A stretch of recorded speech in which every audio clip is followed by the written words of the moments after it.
Do fillosh ti apo? Vazhdo. Atëherë për sa i përket disa aludimeve të fundit dhe diskutimeve që kanë dalë në media për përjashtime apo pushime nga puna nga institucioni juaj, çfarë po ndodh realisht? Sot është dita e familjes.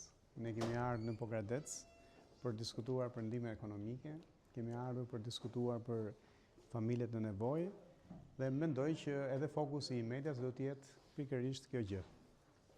Kishim pyetje? Që do thotë nuk ka përgjigje për kolegun apo? Tani unë mendoj që është përgjegjësia e medias që të fokusohet tek hallet e familjes shqiptare apo jo. Kjo është qëllimi sot. Nëse ju pastaj doni bëni skup? Jo, zoti avokat, më thënë se ju ndalet këtu.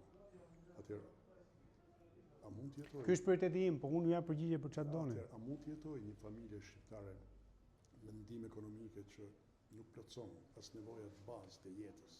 Si mendoni? Jo. Edhe ky është problemi kryesor. Keni parasysh që avokati i popullit është vetmi institucion që ka bërë një përllogaritje, paktën deri më sot, të minimumit jetik. Është bërë gati 12 vite më parë. Është e vetmja përllogaritje që është edhe sot e kësaj dite, që do të thotë që situata është dhe më e rëndë për shkak të inflacionit dhe sot ndihma ekonomike jo vetëm që e bën të pamundur që familjet shqiptare të jetojnë me dinjitet, por në disa raste e bën të pamundur që ata të dalin nga varfëria e thellë. Kështu që kjo është problematika që diskutuam sot, kishim sjell bashkë institucionet vendore për të diskutuar se si mund të ndërhyet këtu. Një pjesë është pabarazi, është shpërndarja jo e mirë e ekonomisë dhe e pasurisë së përbashkët. Një pjesë është pamundësi, për shembull Bashkia e Pogradecit është një nga bashkitë më të varfra dhe me borxhin më të madh krahasuar me Bashkinë e Tiranës apo bashkitë të tjera. Dhe një pjesë është mungesë neglizhencë nga institucionet vendore apo mungesë prioritetesh nga institucionet qendrore. Unë mendoj që jo vetëm sot që është dita e familjes, po çdo ditë ne do duhet të flasim për sfidat që po kalon familja shqiptare sot. Është një nga pasuritë më të mëdha që ne kemi si shoqëri, por kjo pasuri nuk mund të mbahet nëse të rinj detyrohen të largohen nga familja e tyre, sepse në qytetin e tyre apo në shtëpinë e tyre ata nuk mund të shohin progres dhe perspektivë. Ky është prioriteti i punës së avokatit popullit. Zoti avokat, ju thoni që të rinj po ikin, në shtëpi kanë lënë prindërit e tyre të moshuar. Mund të ikin dhe në Tiranë, pra ikin nga një qark për të përqendruar në qendrës. Ka raste jo të pakta që prindërit kanë gjetur vdekjen të braktisur në shtëpitë e tyre, janë raste të shumta. Kaq të vështirë ka qeveria shqiptare për të ndërtuar institucione të tilla për këtë kategori moshe? Ky është një nga shqetësimet më të mëdha që ka kjo shoqëri sot. Janë rreth 20.000 prindër që jetojnë vetëm. Dhe për këtë besoj ne si avokati i popullit, si institucion, ju si media do duhet ta ngrem për ditë. Për të mos rënë në atë përditshmërinë e lajmeve që bëjnë shumë zhurmë, por që nuk zgjidhin asgjë. Ky duhet të jetë thelbi. Pra, çfarë po ndodh sot për prindrit, të cilët janë lënë vetëm dhe janë lënë vetëm shpesh nga trinjt sepse është vetëm mundësi progresi që të largohen nga shtëpia e tyre, por nuk ka pse të lihen vetëm nga shteti. Pra, shteti përveç se do t'i japi mundësi të rinjve, ka detyrimin që të kujdeset për të gjithë qytetarët e vet, veçanërisht moshuarit, edhe kur ata jetojnë në qendrën e Tiranës, edhe kur ata jetojnë në periferi të Shqipërisë. Procesi negociatave po ecën, të paktën me Bashkimin Evropian, po ecën në pjesën e parafrimit ligjor. Ju keni bërë një koment për sa i përket zbatimit të ligjshmërisë, pra ligjeve të reja. Sa të vështira duken ato të zbatohen dhe sa... Ne si avokati i popullit kemi një rol tek kapitulli 23, por në përgjithësi, ajo që ne kemi vënë re është që ka një hendek të madh midis progresit në letër, pra legjislacioni në letër po progreson, po ndryshohet, dhe realitetit në praktik. Tani, integrimi i Bashkimit Evropian nuk do të thotë vetëm që ne të ndryshojmë legjislacionin, do të thotë që ne të ndryshojmë qasjen ndaj qytetarëve. Dhe një nga këto është pikërisht krijimi i kushteve për progres të rinjve, sepse kur të rinjt progresojnë, janë më të shëndetshme familjet, janë dhe më të mbrojtur prindrit.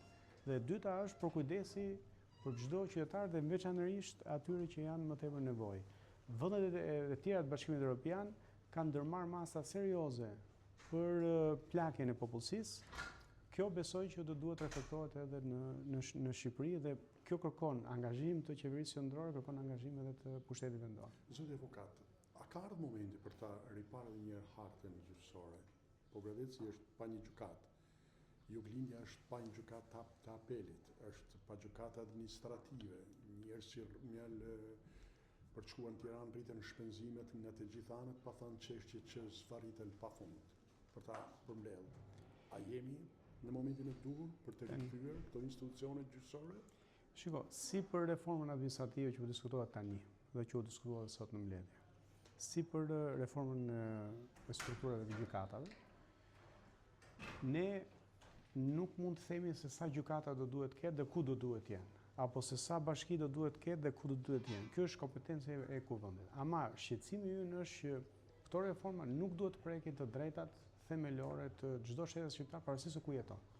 Pra këto nuk mund të krijojnë pabarazi, që një qytetar që jeton në një qytet më të madh ketë më shumë të drejta, më shumë akses në drejtësi, më shumë akses në shërbime dhe një qytetar pastaj që jeton më larg për shkak të mënyrës se si janë organizuar harta gjyqësore apo si është organizuar reforma administrative të vuaj neglizhencën e shtetit. Kështu ky është shqetësimi që ne kemi, e kemi ngritur, po tani përpiqemi të hartojmë një raport tjetër të veçantë për të adresuar aksesin në drejtësi. Çka ka ndodhur për sa i përket gjykatave?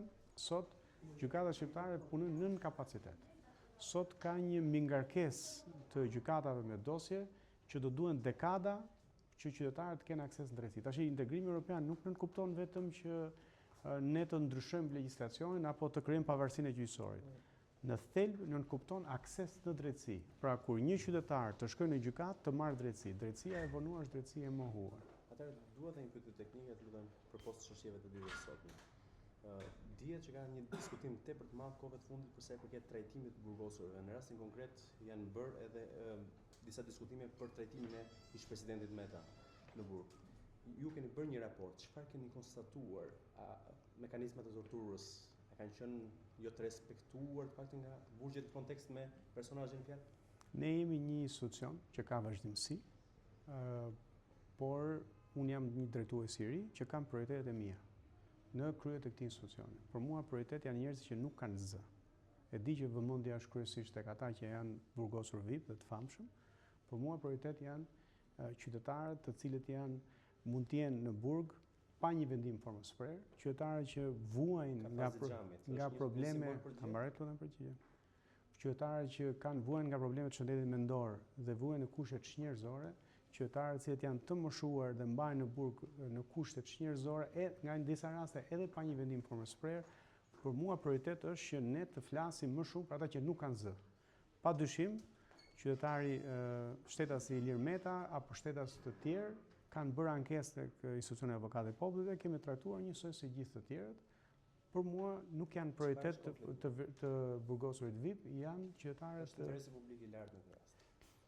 Raporti është bërë publik nga paraqarsja ime, kështu që mund ta rilexoni dhe ta ripublikoni. Për mua fokusi është tash kushtet çnjerëzore me të cilat sot mbajnë qytetarët të cilët kanë probleme shëndeti mendor, dhe po të shikonin institucione vuajtëse dënimit qoftë në Durrës, qoftë në Lezhë, apo aty ku mbahen persona me probleme shëndeti mendor që kanë një vendim gjykate, janë kushte çnjerëzore, pa trajtim shëndetësor, vonesa në aksesin në shërbime shëndetësor. Për shembull, vetëm 4 muajt e fundit kanë vdekur 5 kanë humbur jetën 5 persona që janë në burg, 2 prej tyre nga arresti kardiak. Nga monitorimi që kemi bërë ne të burgjeve, kemi parë që megjithse aksesi në shërbime shëndetësor do duhet të jetë urgjent, kemi gjetur të burgosur, të cilët ju është dash 2 muaj për të takuar kardiologun. Këto 2 muaj mund të jenë jetë ose vdekje. Ky është prioriteti i institucionit tonë. Për ta mbyllur një pyetje të shkurtër. Në institucionet për atë të vuajtjes së dënimit ka më shumë të paraburgosur se sa ka të burgosur. Por ajo çfarë bën përshtypje në këto masat e sigurisë, arrest në burg, edhe për personat e cilat pra masa e dënimit nesër për ta nuk është më shumë se nga 1 deri në 3 vite burg. Përse prokurorët dhe gjyqtarët dalin në përfundime të tilla kur bie fjala për masën e sigurisë, arrest në burg? Dhe pse politika kujtohet sot, kur e kanë në derë tyre dhe nuk është tek ajo që thatë ju njerëzit pa zë? Pse s'janë kujtuar për ta deri dje? Atë janë 3 çështje këtu. E para ishte e zotërisë lidhe me kafazin e xhamit. kafazi i xhamit do duhet nga trajtimi që ne kemi bërë, nuk është automatikisht shkelje e drejtave të njerëzit, por do duhet vlerësuar rast pas rasti. Pra, do duhet aplikuar vetëm në rastet kur kemi rrezikshmëri të personit që është i akuzuar, apo rrezikshmëri për largimin e tij, apo rrezikimin e jetës së tij në sallën e gjyqit. Në lidhje me pyetjen tuaj për paraburgimet, vëmendja sot është sepse janë në paraburgim njerëz të pushtetshëm. Vëmendja sot është tek SPAK-u, e cila përfaqëson vetë pjesën më të vogël të atyre që janë sot në paraburgime. Është harruar ky detaj tjetër, ndërkohë që ne si institucioni i avokatit të popullit, Këshilli i Evropës e ka ngritur si problematik sepse 60% e njerëzve që janë në burgjet shqiptare nuk janë të dënuar. Pra, e kanë çuar në burg, ndërkohë që janë akoma duke hetuar. Kjo është shkelje e të drejtave të njerëzit, sepse është legjislacioni shqiptar, sepse legjislacioni shqiptar e shes si përjashtim mbajtjen në burg pa një vendim të formës së prerë.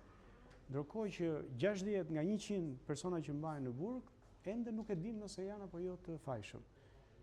Kjo do duhet ndryshojë sepse është tre fishi i mesatares europiane. Pra në Europë, më pak se 25 të atyre që mbahen në burgje janë persona që janë të padënuar. Pjesa kryesore janë të dënuar.